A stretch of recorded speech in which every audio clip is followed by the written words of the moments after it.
베드로전서 5장 1절부터 6절까지 읽겠습니다. 베드로전서 5장 너희 중 장로들에게 권하노니 나는 함께 장로된 자요 그리스도의 고난의 증인이요 나타날 영광에 참여할 자로라. 너희 중에 있는 하나님의 양무리를 치되 부득이함으로 하지 말고 오직 하나님의 뜻을 좇아 자원함으로 하며 더러운 일을 위하여 하지 말고 오직 즐거운 뜻으로 하며 맡겨온 자들에게 주장하는 자세를 하지 말고 오직 양무리의 본이 되라. 그리하면 목자장이 나타나실 때 시들지 아니하는 영광의 면류관을 얻으리라. 젊은 자들아 이와 같이 장로들에게 순복하고 다 서로 겸손으로 허리를 동이라. 하나님이 교만한 자를 대적하시되 겸손한 자들에게는 은혜를 주시느니라. 그러므로 하나님의 능하신 손 아래서 겸손하라. 때가 되면 너희를 높이시리라. 이 베드로전서 맺은 말은 셋으로 나눌 수 있습니다. 4장 12절부터 18절 지난 주일 오후에 살폈죠. 그리고 오늘 낭독한 5장 1절부터 6절 그리고 5장 7절부터 12절까지 오늘 둘째 단락을 함께 생각해 보죠.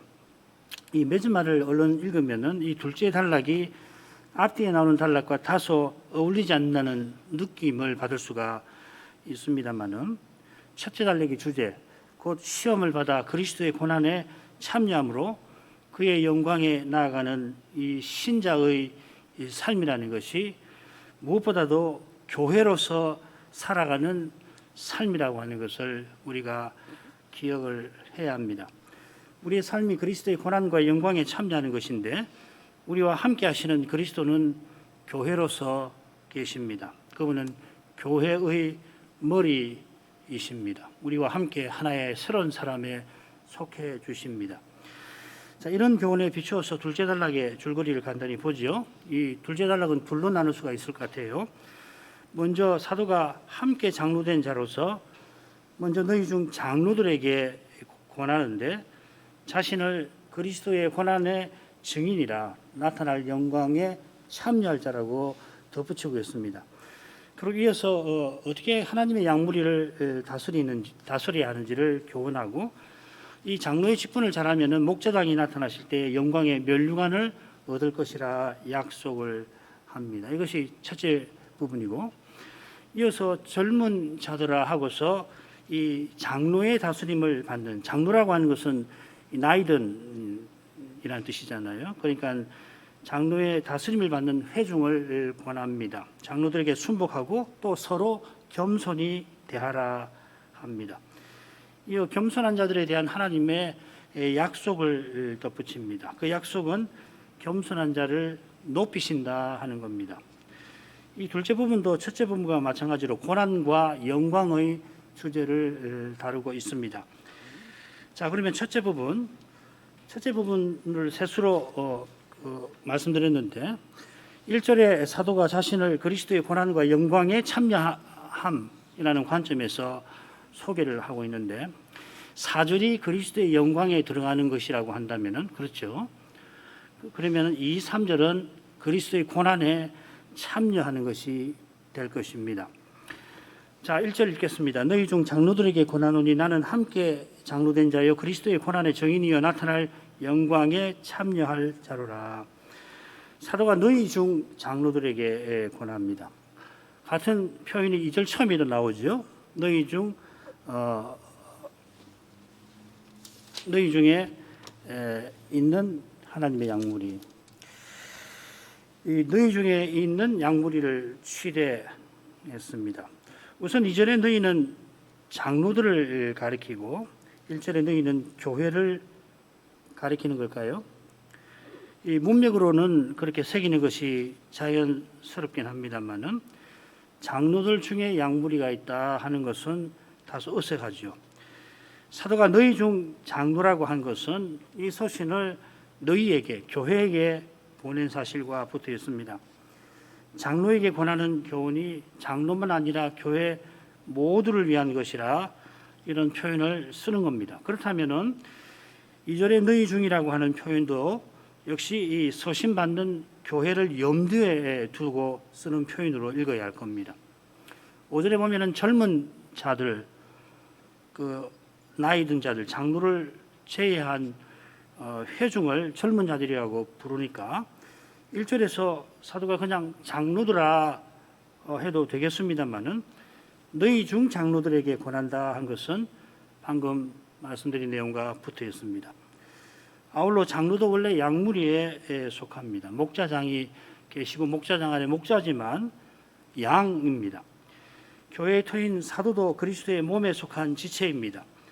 게다가 대체로 다스리는 장로는 임기가 끝나면 직분에서 물러납니다.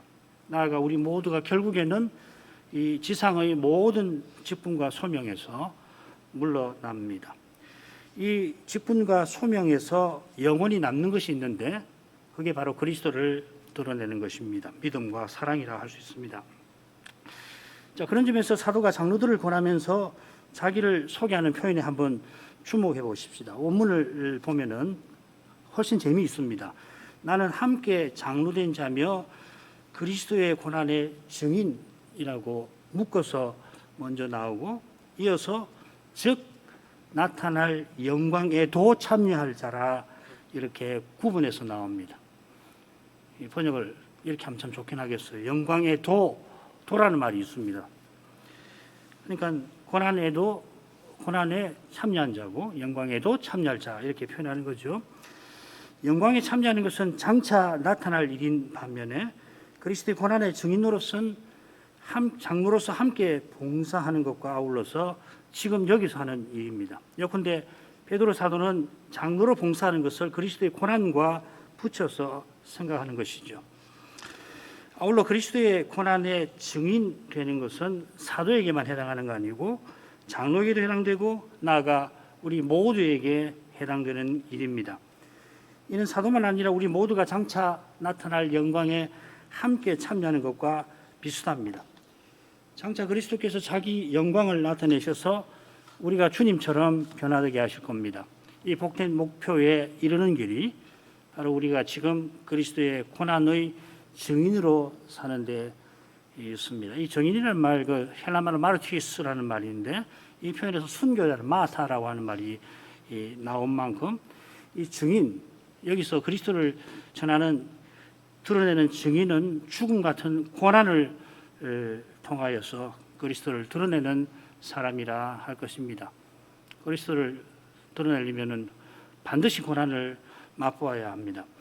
장로로 봉사하여 그리스도를 드러내려면 고난을 피하지 못합니다. 봉사는 섬김 받으셔야 하는 그리스도께서 섬기신 거기, 죄 없는 그리스도가 죄인을 위해서 목숨을 버리시는 거기에 있습니다. 아상이 있으면 절대 섬기지 못할 겁니다. 교회에서도 오해와 미움을 받을 수 있다는 생각 없이 직분을 감당하지 못합니다. 주님 외에 아무도 알아주지 못할 줄로 생각해야만 섬길 수 있습니다. 이사야 53장을 보면은 거기 여호와의 종은 여호와 외에 누구도 알아주지 못하는 그런 인물입니다. 누구 하나 그분을 알아주기는커녕 죄다 오해합니다. 오해도 보통 오해가 아니지요. 그처럼 장로로서 주님의 뜻을 받들려 하지만은 얼마든지 오해받을 수 있습니다. 2, 3절 있습니다. 너희 중에 있는 하나님의 양무리를 치되 부득이함으로 하지 말고 오직 하나님의 뜻을 좇아 자원함으로 하며 더러운 일을 위하여 하지 말고 오직 즐거운 뜻으로 하며 맡겨온 자들에게 주장하는 자세를 하지 말고 오직 양무리의 본이 되라. 사도는 장로들의 양무리를 치라고 권하는데 세 측면에서 권합니다. 세 측면이 각각 먼저 소극적인 방식, 뭐뭐 하지 말고 이어서 이렇게 하라, 적극적인 방식으로 권하고 있죠. 자, 사도가 너희 중에 있는 하나님의 양무리를 치라고 합니다. 이 명령은 부활하신 주님이 이 베드로에게 갈릴리에서 바닷가에서 하신 그 명령이죠. 주님께서 아침을 친히 준비해서 제자들에게 먹이신 다음에 베드로와 따로 거니시면서 세 번 베드로들어 내가 주님을 사랑하는 줄 주께서 아십니다 고백하도록 하시고 그 고백에 이어서 세 번 내 양을 치라 먹이라 그에게 명령하셨습니다. 명령하시는 그 주님이 자기를 얼마나 사랑하시는지 베드로는 평생 잊지 못합니다. 주님의 심정으로 사도가 지금 장로들을 권면합니다. 사도를 통하여 권면하시는 주님이 사랑으로 장로들에게 명령하십니다. 주님의 명령은 결국 내가 너희를 사랑한 것처럼 너희도 서로 사랑하라 하는 것입니다. 이 사랑이 율법과 선지자의 강령입니다. 너희 중에 있는 하나님의 약물이라고 하는 표현에 하나님의 사랑이 배어 있습니다. 하나님의 사랑에서 하나님의 명령이 나왔고 그 명령을 통하여 그 사랑이 실현됩니다. 여기에 직분과 소명의 본의가 있습니다. 이 사랑으로만 직분과 소명을 알고 행할 수가 있습니다. 내 직분이 뭔가, 내 소명이 무엇인가를 알려면은 이 주님의 사랑을 깨닫지 않고서는 안 되지요. 하나님의 양무리를 먹이라 아니하고 치라고 하는 것은 장로의 감독 역할을 강조합니다. 사실 단어 하나가 지금 빠져 있습니다. 왜 빠졌는지 아마 이 사본 문제가 있는데 앞으로는 이 한글 개역을 새로 번역하면은 치라고 하는 낱말이 분명히 들어가게 될 것입니다. 장로 중에는 가르치는 장로가 있어 다스리는 장로와 함께 양무리를 치는 일도 하고 양무리를 먹이는 직무도 맡습니다. 여기서는 장로의 다스리는 역할을 주로 교훈하지만은 이 다스리는 일은 이 가르치는 일과 단단히 뗄 수 없이 붙어 있습니다. 복음을 순수하게 전하고 받는 거기에 교회가 교회다웠게 존재합니다. 장로의 신방은 말씀으로 이루어져야 합니다. 하나님이 말씀으로 우리에게 찾아오시는 겁니다. 말씀 없이 우리가 하나님께 나아가지 못합니다. 말씀을 깨닫고 깨달은 말씀으로 기도하는 장로가 신방하며 섬기는 겁니다. 하나님 말씀을 겸손히 듣는 장로라야 교인의 말도 겸손히 들을 것입니다. 말하지 아니하는, 때로는 말할 수 없는, 말하지 못하는 교인의 마음을 헤아릴 것입니다. 그런 태도로 겸손히 필요한 말을 건넬 것입니다. 교인과 함께 장로가 기도할 때에 신방하시는 하나님을 그 가정이 함께 모시는 것입니다. 이런 장로를 통해서 그리스도께서 친히 자기 양을 주십니다. 연약한 인생이 자기 문제 하나를 풀지를 못하는데 어떻게 남의 문제를 풀어줍니까? 이 일은 주님이 하십니다. 그 일에 주님이 자기 종을 쓰실 뿐입니다. 먼저 부득이함과 자원함을 대조하면서 장로의 봉사가 어떻게 그리스도를 또 하나님 사랑을 드러내는 것인지를 사도가 교훈합니다. 주님이 십자가로 나아가신 그 심정으로 장로는 봉사해야 합니다. 주님이 십자가로 나아가실 때에 그저 율법의 의무만 아니라 거룩한 사랑에 이끌리셨습니다. 우리의 대속, 우리의 구원을 법적인 관점에서 우리의 죄책을 없이 해주시는, 사하여 주시는 그런 관점에서 물론 설명할 수가 있고 중요한 면입니다마는 주님은 사랑받을 수 없는 죄인을 사랑하신 것입니다. 그분은 우리와 하나 되어서 우리가 받아야 할 형벌과 저주와 진노를 가장 사랑하시는 아버지에게서 받으셨습니다. 이 그리스도 안에서만 장로가 자원하는 태도로 봉사합니다. 신방이 때때로 주님의 은혜를 함께 깨닫고 서로 감사하는 아주 즐거운 때가 기회가 되기도 합니다마는 교인의 가정에 벌어진 그 끔찍한 죄의 현실은 연약한 인생이 대면하기에 너무도 힘든 것입니다. 부득이 듣긴 합니다마는 장로의 영혼은 그때 주님만을 그저 바라볼 뿐입니다. 죄의 현실에 어쩔 줄 모르는 경우와 함께 그저 주님께 나아가는 것입니다. 그런 장로가 하나님의 뜻을 좇아 봉사합니다. 여기 하나님의 뜻을 좇아라고 번역했는데 4장 6절에서는 하나님처럼 이렇게 번역이 되었습니다. 이 표현은 하나님이 우리의 목자로서 우리를 대하시듯이 그렇게 장로가 교인을 대하라 하는 뜻일 것입니다. 하나님이 목자로서 이스라엘을 어떻게 대하셨는가 깨닫는 만큼 우리가 구약 성경을 보는 이유가 바로 여기에 있는 것이죠. 장로는 교인들을 사랑으로 인내하며 대할 수가 있을 겁니다. 하나님이 얼마나 이스라엘을 오래 참으셨을 겁니까? 그것을 배울 때에 나 자신을, 우리를 얼마나 인내하시는가를 알게 되는데 베드로가 3번 주님을 부인한 일로 사도로서 자격을 다 잃어버렸습니다마는 그런 베드로를 주님이 다시 찾아오셔서 그를 사도로 세워주시고 보내십니다. 우리가 베드로보다 더하면 더했지 덜하진 않을 겁니다. 인생이 얼마나 죄인인가, 얼마나 연약한지를 깨닫는 장로는 틀림없이 죄의 문제로 힘들어하는 교인을 동정할 것입니다. 함께 슬퍼하며 아파할 것입니다. 함께 기도하며 주님의 도우심을 구할 것입니다. 둘째로 더러운 이익을 위하는 태도와 즐거운 뜻으로 봉사하는 태도를 대조합니다. 장로의 덕목을 보면은 예를 들면 디모데전서 3장 3절에 보면 돈을 사랑치 아니하는 자라야 한다 하는 항목이 있습니다. 바울 사도는 이 디모데전서에서 거짓 선생을 뭐라고 부르냐면은 부하려 하는 자들이라고 특별히 언급을 합니다. 하나님을 전부로 삼는 심정 아니면은 아무도 돈의 유혹을 이기지 못할 것입니다. 권력의 유혹을 벗어나지 못하면은 결국 더러운 이익을 위하는 태도를 버리지 못합니다. 이것이 거짓 선생들에게 일종의 패턴처럼 일어나는 현상입니다. 지면에 오르내리는 목사와 장로의 타락성이 우리 안에 있는 죄에게는 그다지 어려운 일이 아닙니다. 누구든지 주님을 사랑하는 마음으로 자유롭게, 여기 이 즐거운 뜻으로는 이라는 표현은 우리 헌장의 그 자유롭게와 비슷한 태도인 것 같습니다. 자유롭게 봉사하는 교회가 되도록 장로는 누구보다 그런 태도로 섬길 것입니다. 셋째로 주장하는 자세와 본이 되는 태도가 대조되어 있습니다. 이 대조에 비추어서 각각 생각을 하는 경향이 있어서 말씀을 드리는 겁니다. 이 한 묶음으로 대조가 되어 있으니까 이 장로들이 보여야 할 본은 무엇인가를 이 대조에 비추어 생각하는 것이 자연스럽겠죠. 우선 장로의 다스림을 받는 교중을 가리켜서 맡긴 자들이라 합니다. 이것은 하나님의 양무리와 비슷한 뜻입니다.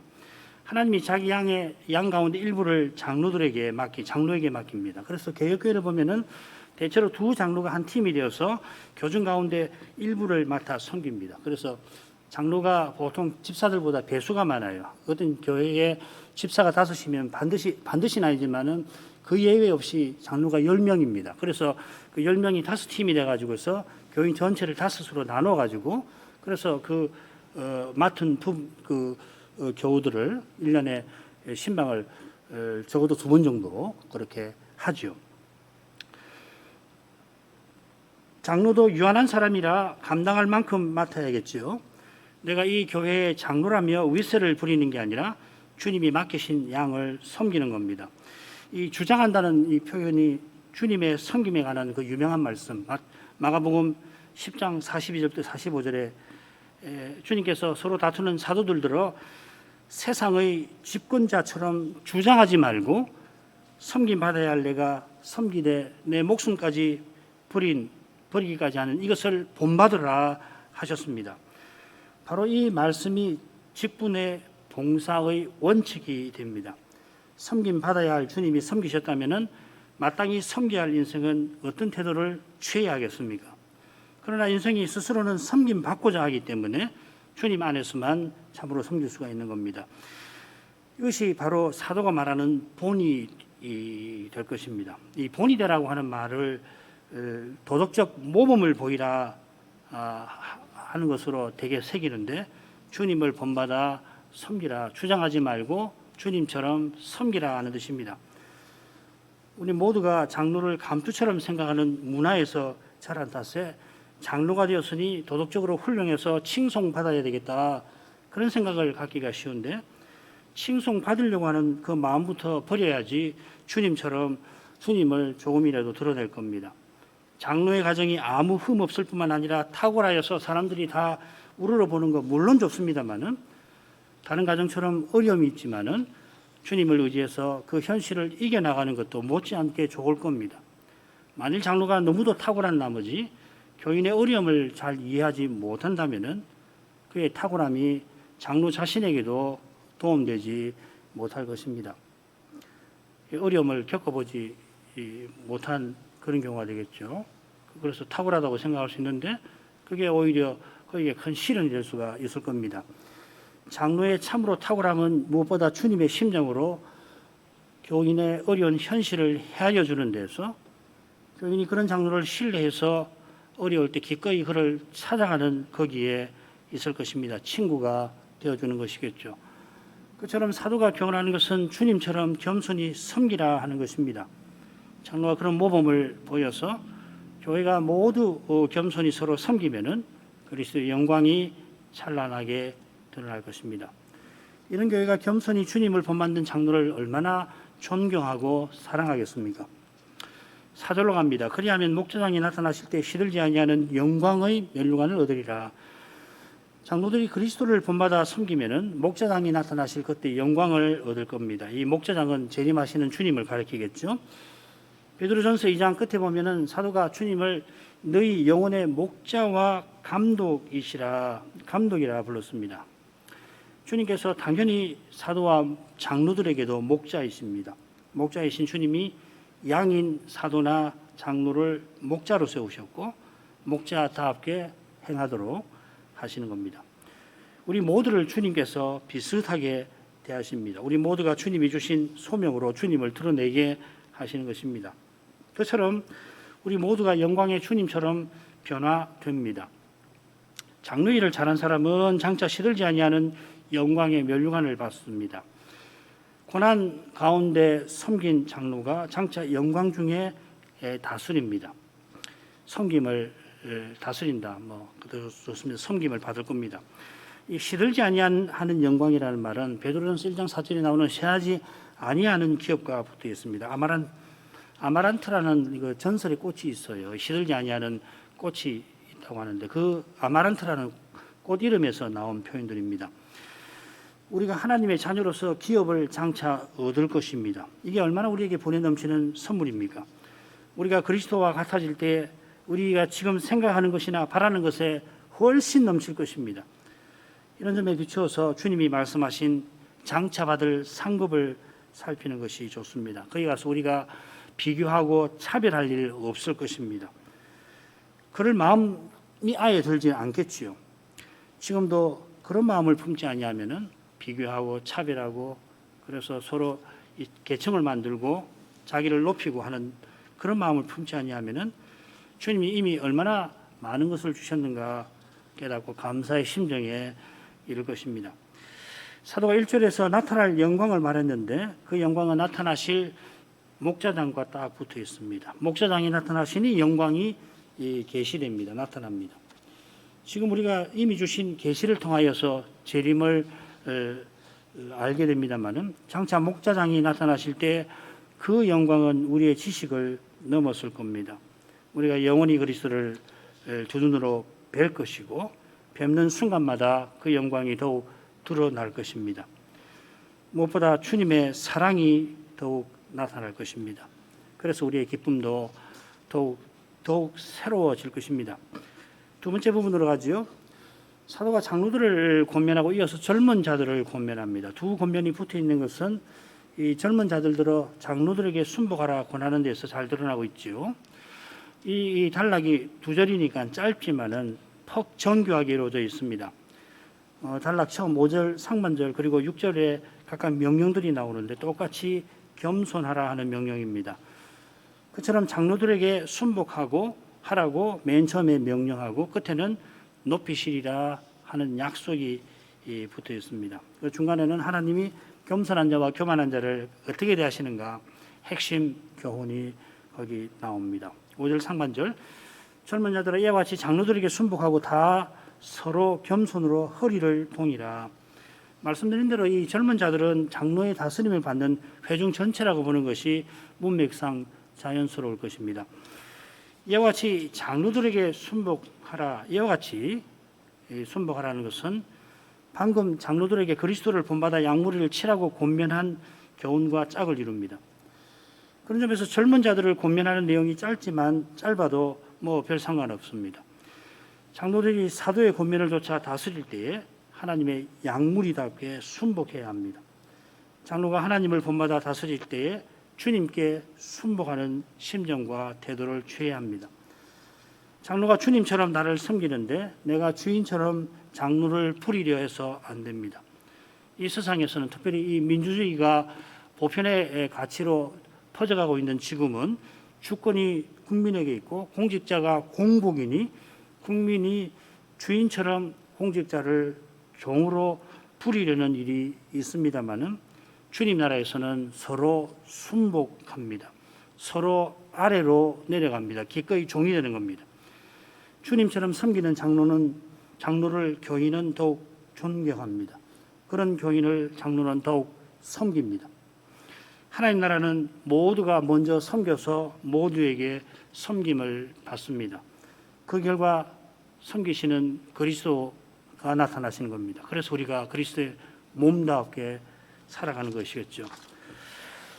그처럼 사도는 다 서로 겸손으로 허리를 동이라 합니다. 이 허리를 동이라 하는 표현에는 이 허리에 두르는 그 수건, 종이 섬기기 위해서 허리에 수건을 두르는데 그 수건의 이미지가 있습니다. 어쩌면은 이 베드로는 주님께서 마지막 유월절 식사 때에 주께서 친히 이 수건을 두르고 제자들 자기들의 발을 씻어 주신 일을 떠올리면서 지금 권하는 것도 같습니다. 자기가 평생 그런 태도로 사도로 봉사했겠죠. 주님처럼 기꺼이 종이 되어 섬기는 거기에 참된 겸손이 있습니다.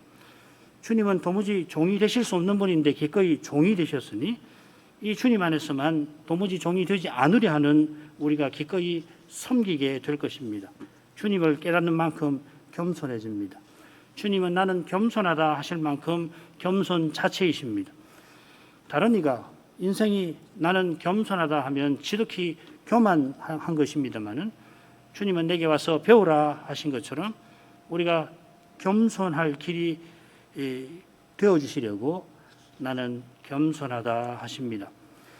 다 서로 겸손하라고 권면하는 사도의 심령은 우리가 다 그리스도처럼 살기를 바라는 심령입니다. 우리 모두가 그리스도를 드러내기를 권합니다. 그처럼 바울 사도는 새 사람들 가운데서 그리스도가 전부이시고 전부 안에 계신다고 교훈한 것입니다. 그리스도를 드러내는 거기에 참된 겸손이 발휘됩니다. 거기서는 겸손한 사람이 장로가 틀림없이 될 것입니다. 이런 교회에서는 교만한 사람을 장로로 삼을 리가 없을 거예요. 그리고 장로가 되어서는 더 겸손해지겠죠.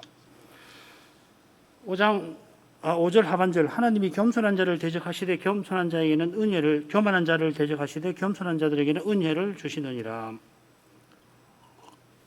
이 말씀이 구약의 인용이라고 하는 표시가 맨 처음에 사실 나옵니다. 이 잠언 3장 34절을 인용했습니다. 예적부터 하나님께서 겸손한 자와 교만한 자를 어떻게 대하시는지를 성경이 교훈합니다. 그래 이 교만과 겸손은 그저 사람을 대하는 태도가 아니라 근원적으로 하나님을 대하는 태도입니다. 하나님을 가까이 하는 사람은 겸손하고 교만한 사람은 하나님을 멀리합니다. 하나님을 멀리하면은 교만해지고 하나님을 가까이 하면 할수록 겸손해집니다. 삼위가 그러하셔서 그렇습니다. 삼위는 스스로 계시는 분인데도 놀랍게 서로에게 매이십니다. 아버지는 항상 아들의 아버지로, 아들은 아버지의 아들로, 성신은 아버지와 아들의 신으로만 계십니다. 삼위를 가까이 하는 교회와 신자는 당연히 서로를 위하여 있고자 합니다. 다른 일을 위하여 살고자 합니다. 여기 섬김이 있고 겸손이 있습니다. 장로의 권위를 무시하고 다른 교인보다 높아지려 하는 교만한 자는 감히 삼위를 부정하려는 사람입니다. 그렇게 하나님이 교만한 자를 대적하십니다. 그냥 두실 수가 없는 거예요. 하나님을 부정하려고 하는 사람을 그냥 두실 수 있겠습니까? 누가 하나님과 싸워 이깁니까? 교만하면 반드시 망합니다. 그러나 겸손한 자에게는 하나님께서 은혜를 주십니다. 은혜를 주셔서 하나님 더 가까이 오게 하십니다. 가까이 있어서 삼위의 영광의 광채를 뵙게 하십니다. 바로 거기에 우리의 구원이 있습니다.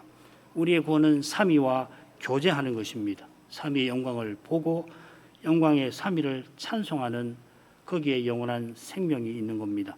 거기에 영원한 나라가 세워집니다. 영원한 나라는 겸손한 자들의 사회입니다. 겸손한 이들이 서로 내려가서 서로 높이니까 높아지는 그러한 사회입니다. 이 주제가 마지막 부분에 나옵니다. 6절 그러므로 하나님의 능하신 손 아래에서 겸손하라. 때가 되면 너희를 높이시리라. 사도가 다시금 겸손하라고 권하는데 하나님의 능하신 손 아래서 겸손하라고 합니다. 이 능하신 손은 구약에서 이 편팔과 더불어 출애굽에서 여러 번 나오죠. 출애굽을 가리키는 겁니다. 하나님께서 이집트와 바로를 치시고 자기 백성을 구속하신 일에서 이 능하신 손이 나옵니다. 하나님께서 능하신 손으로 언약을 세우시고 이루시는데 이 일에 반대하고 대적하는 원수를 그 손으로 치십니다. 문맥에서 대적하는 사람은 교만한 자일 것입니다. 이스라엘을 가나안에 들어가지 못하게 막는 바로가 교만한 자였습니다. 그의 교만은 감히 하나님의 뜻을 듣고도 하나님을 무시한 데 있습니다. 하나님을 무시하니 하나님 백성을 끝까지 괴롭혔지요.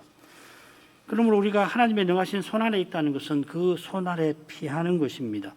그런 점에서 이 표현은 사실상 하나님의 손 안에서입니다. 하나님의 손 아래에 있다는 것은 하나님이 틀림없이 언약을 이루실 것을 믿고 하나님을 의지하는 것입니다. 그 손이 능하다 하시는 것은 무엇보다 언약을 이루시는 일에서 능하다, 틀림없이 언약을 이루신다는 뜻입니다. 대제국의 군대를 바닷물에 수장하실 만큼 능하십니다마는 그처럼 자기 백성은 그 바다 사이 마른 땅 위로 건너가게 하실 만큼 능하십니다. 우리가 죄가 있어서 심판의 두려움을 피하지 못합니다마는 그때마다 나를 위해 십자가 지신 그 사랑의 능력을 기억하고 사랑이신 주님을 속히 의지해야 합니다. 그 능하신 손이 우리에게는 사랑의 손길임을 잊지 아니해야 합니다. 어려운 일을 당하면은 죄가 생각나 가지고 하나님의 그 심판, 진노, 징계도 겁나지요. 징계도 무서운데 심판이 떠오르면은 견딜 수가 없게 되는데, 그럴 때 이 그리스도의 십자가를 바라보셔야 합니다. 하나님이 나의 아버지시다. 틀림없이 나의 아버지시다. 자기 아들을 십자가에 내어주시지 않았나? 그걸 믿고 이 두려움을 벗어나야 할 것입니다. 그처럼 하나님이 친히 언약을 이루실 줄 믿고 겸손히 그리스도로 행할 것입니다. 눈앞에 주의 언약과 어긋나 보이는 현실이 펼쳐질 때에 주님을 향한 열심에, 교회를 위한 간절함에 결국 사람이 무엇을 이루어보려 하지 말고 능하신 손에 다 맡기고 그 손길의 인도를 잠잠히 받아갈 것입니다. 크고 귀한 일은 하나님께 속한 줄 알고 겸손히 하나님을 의지하면서 이웃과 형제를 섬길 것입니다. 때가 되면 주님이 다시 오셔서 주님처럼 우리를 틀림없이 높이십니다. 지금은 홀로 낮아지는 것 같습니다. 하나님은 나만 이렇게 힘들게 하십니까? 왜 다른 사람은 그렇지 않은데 나만 유독 이렇게 힘들게 하십니까? 그런 생각이 고난당할 때 생기곤 하는데, 그러나 주님이 다시 오실 때는 모두 먼저 낮아져서 모두에게 높임 받을 것입니다. 주님이 나타나셔서 주님처럼 변화되게 하실 테이니 우리가 서로를 주님 대하듯 할 것입니다. 그날은 틀림없이 옵니다. 그런 그날을 바라보면서 주님이 나를 대하시듯이 서로를 대해야 할 것입니다. 같이 기도하시겠습니다.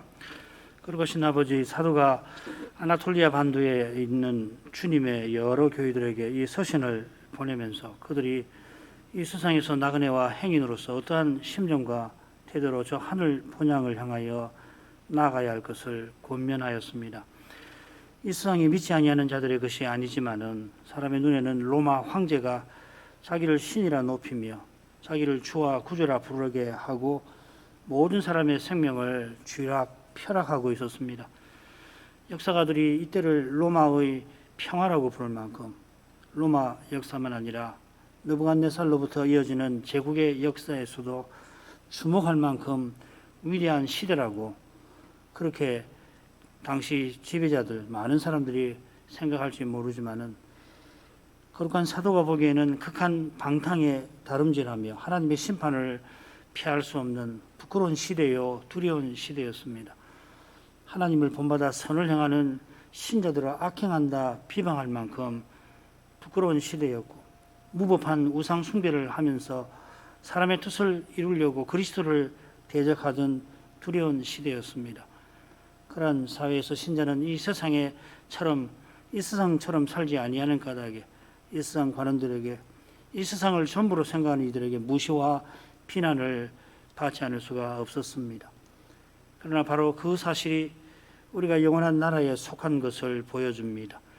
영원한 나라를 향하여 살아가는 증거가 됩니다. 연약한 인생이므로 이런 일을 겪을 때 큰 슬픔과 괴로움을 맛보아야 하지만은 그리스도께서 이미 함께 하셔서 주님 나라의 평안과 기쁨을 내려주십니다. 이 서신을 받은 교회들이 이 세상에서 고난 받았을 뿐만 아니라 베드로 후서에서 교훈하듯이 이 세상을 전부로 여기고서 주의 재림의 약속을 멸시하는 거짓 교사들에게서도 이 참된 신자들은 미움을, 오해를 받았을 줄로 압니다.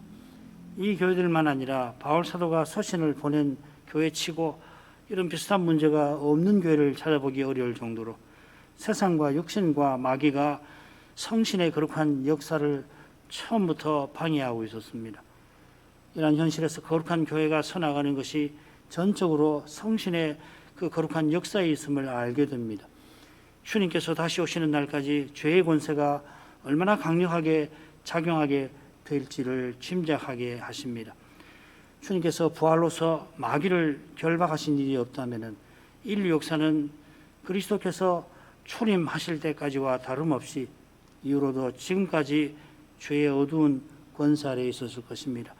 죄의 권세가 그토록 강력하지만은 성신께서 말씀과 더불어 역사하셔서 그리스도의 교회가 계속 서나오게 하시고 그 교회를 통하여 하나님 나라가 드러나게 하셨습니다.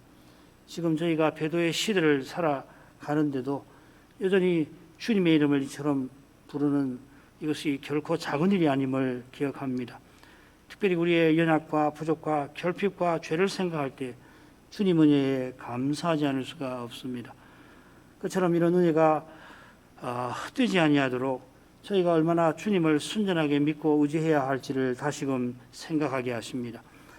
어떠한 시대를 살아가고 있는지 이 시대의 주님의 교회답게 거룩한 모습을 유지하고 나가려면은 저희가 지금 어떠한 태도와 심정을 취해야 하는지 모를 수가 없지만은 이러한 믿음은 오직 성신의 선물임을 겸손히 고백할 뿐입니다. 사람이 깨달음과 의지로 힘으로 교회를 세우지 못합니다. 사람은 죄를 도무지 이기지 못합니다. 죄로 인해서 생기는 문제를 풀 수가 없습니다. 그러므로 부활하신 주님만을 전심으로 의지합니다. 주님을 과연 전부로 삼고 살아가게 해 주옵소서. 달리는 이 시대에 주님의 교회가 가야 할 길을 알 수도 없고 혹 알게 될지라도 그 길을 걸어가지 못할 것입니다. 자비로우신 아버지, 저희 모두를 긍휼히 여기시옵소서. 예수님 이름으로 기도합니다. 아멘.